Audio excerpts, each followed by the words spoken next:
Anda kembali di Sapa Indonesia akhir pekan, saudara, kita masih membahas apa yang menjadi turunan dari pernyataan Presiden Jokowi kemarin yang diminta untuk mengkritik pemerintah demi memperbaiki juga atau terus memperbaiki layanan publik. Nah, tadi sudah disebutkan juga oleh Pak Dadang cara mengkritik ini yang kemudian juga menjadi penting, apa tujuannya.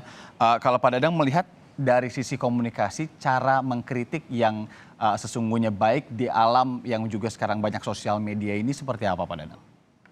Oke, kalau baik dalam konteks komunikasi ya, Ya. pesannya sampai dulu, itu dulu. Jadi pesannya sampai. Karena kalau kritiknya sepadas apapun, selembut apapun, kalau nggak nyampe, ya kritik itu hilang dengan percuma, kan begitu ya. Mhm. Jadi pertama harus sampai dulu.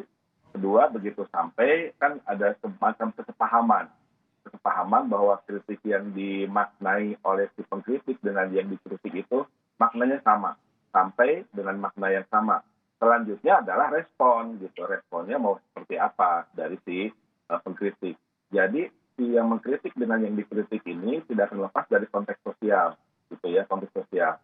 Bisa jadi suara yang sama, pesan yang sama, kritiknya disampaikan oleh yang, maaf ya bahasa saya itu gini, antara yang pendukung dengan bukan pendukung, bisa jadi loh responnya berbeda begitu ya. Ya. Jadi butuh strategi juga kalau misalnya saya pasti nggak akan diterima, pasti belum apa-apa dilihat penyanyinya begitu ya. Ya kita cari penyanyi yang lain yang mungkin bisa masuk ke si yang dikritik itu. Karena Itu Pak Dadang, maaf strategi. saya potong, karena nuansa yang beberapa hari ini timbul kan kita nggak bisa mengesampingkan juga di media sosial, kemudian perbincangan di tengah publik. Ini Ya, banyak juga yang bilang bahwa aduh nanti kalau kritik lebih pedes lagi, seperti yang tadi Pak Dadang bilang, mereka-mereka yang dulu berseberangan secara politik, ini malah timbul nuansa takut di sini karena ada beberapa regulasi justru yang dibilang ini tidak sejalan dengan pernyataan Pak Presiden seperti ada Undang-Undang ITE dan juga ada polisi siber. Kalau Pak Dadang melihatnya perlu nggak sih pemerintah kemudian memberikan reassurance lagi, memberikan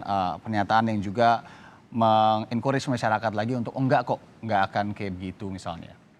kalau menurut saya perlu ya, perlu. Jadi kan pernyataan itu bisa pernyataan politis, tapi di dalam kenyataannya tidak begitu. Mhm. Justru setiap pernyataan, kalau saya melihat ya pernyataan presiden itu kalau bahasa saya harus diamankan gitu. Diamankan oleh siapa? Oleh semua pihak yang menghargai bahwa kritik itu boleh, tidak masuk pada area-area yang tadi ditakuti gitu ya, menjadi ancaman bagi si pengkritik begitu ya. Ya tapi konteksnya tetap harus benar dulu begitu ya.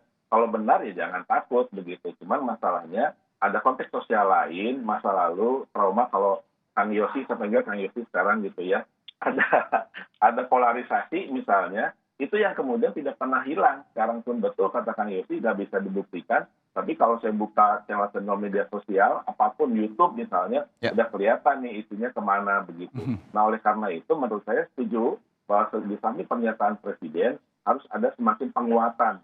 Tidak boleh takut pada implementasinya, sehingga orang menjadi sangat kuat untuk memberikan kritik yang membangun atau kritik yang membangkitkan kebaikan.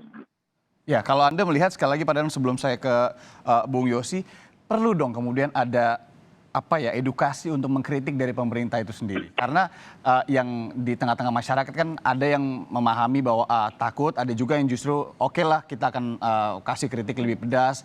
Balik lagi ini di ranah sosial media, Anda lihat perlu nggak ini pemerintah juga secara langsung memberikan edukasi itu, mengkritik yang benar misalnya seperti apa? Kalau edukasi sih tetap perlu ya.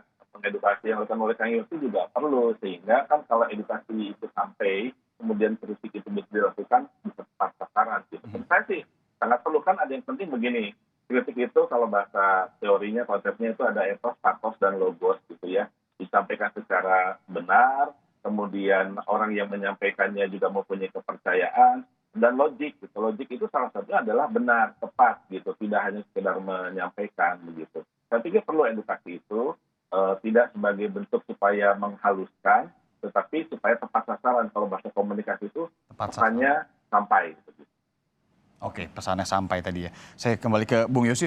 Bung Yosi, lebih jauh apa yang akan si Berkreasi dan Bung Yosi lakukan untuk kemudian terutama ini khususnya terkait dengan edukasi literasi digital dan juga untuk mengkritik. Lebih jelas lagi bagaimana sih kemudian kalau Anda melihat ini di sosial media, banyak sekarang anak-anak muda yang bagaimana kemudian mengkritik ini dengan pedas tapi juga tidak apa ya, tidak tepat sasaran begitu, harus tepat sasaran.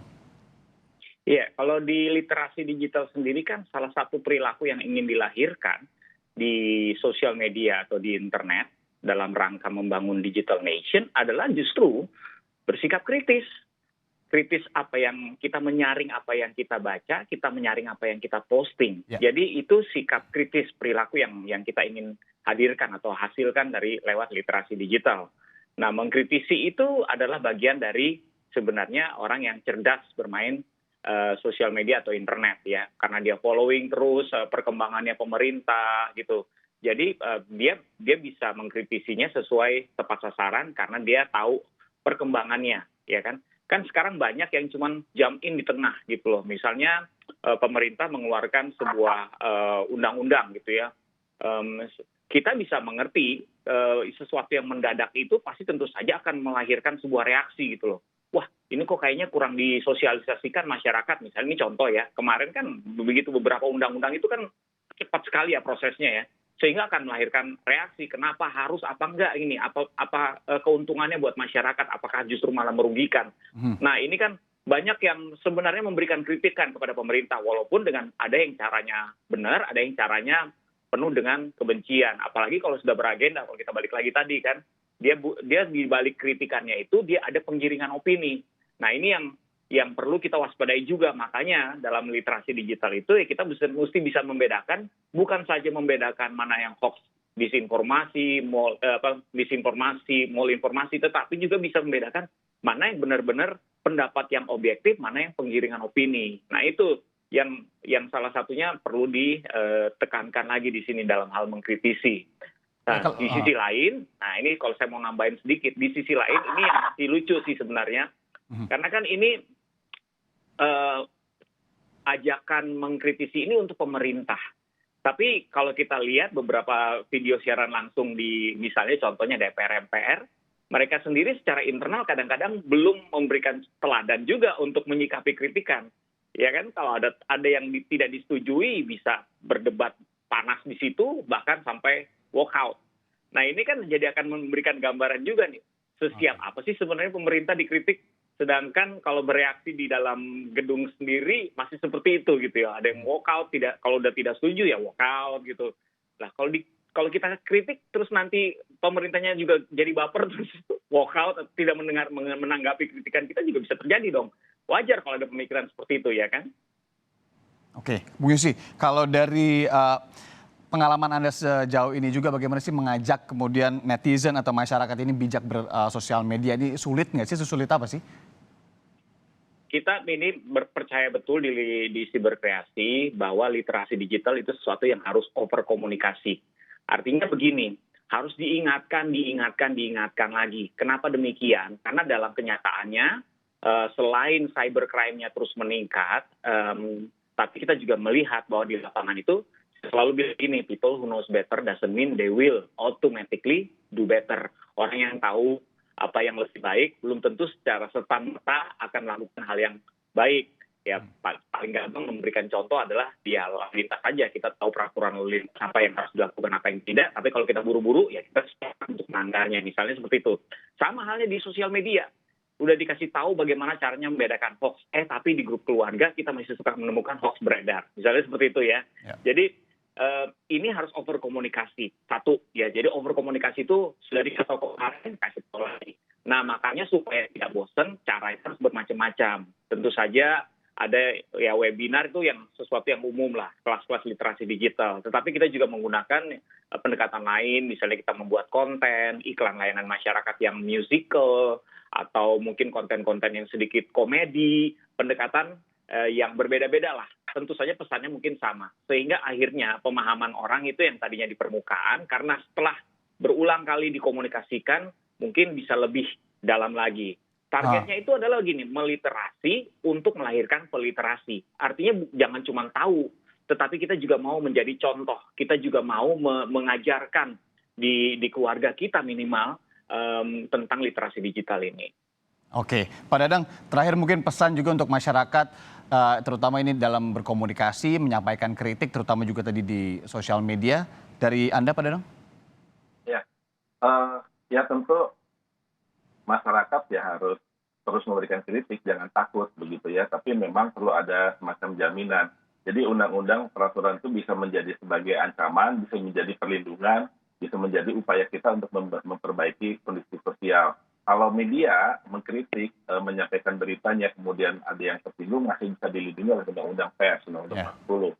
Nah, yang diharapkan oleh masyarakat misalnya, bagaimana kritik ini bisa menjadi aman bagi mereka dan terlindungi. Yang ada adalah kan ancamannya, yang ada adalah ketakutannya. Nah, bagaimana mengeliminir ini? Salah satunya yang sampai oleh Kang Yosi tadi, bagaimana menguatkan literasi.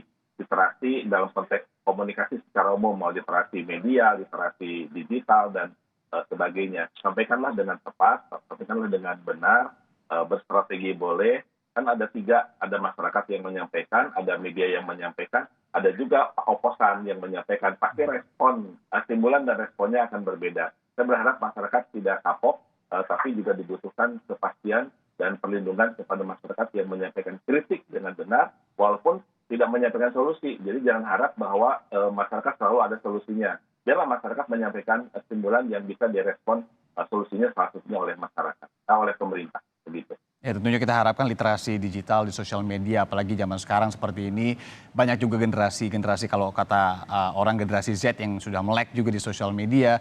Ini juga kemudian bisa beriringan dengan alam demokrasi, bahwa kritik itu bukan sesuatu yang jelek, tapi bagaimana juga menyampaikan kritik itu juga penting tadi ya. Bung Yosi Mokalu, Ketua Siberkreasi, dan juga Pak Dadang Rahmat Hidayat, pakar komunikasi sekaligus juga Dekan Vkom Universitas Padjadjaran Bandung. Terima kasih sudah mau menyempatkan berbagi di Sapa Indonesia Air pekan pagi ini. Terima kasih.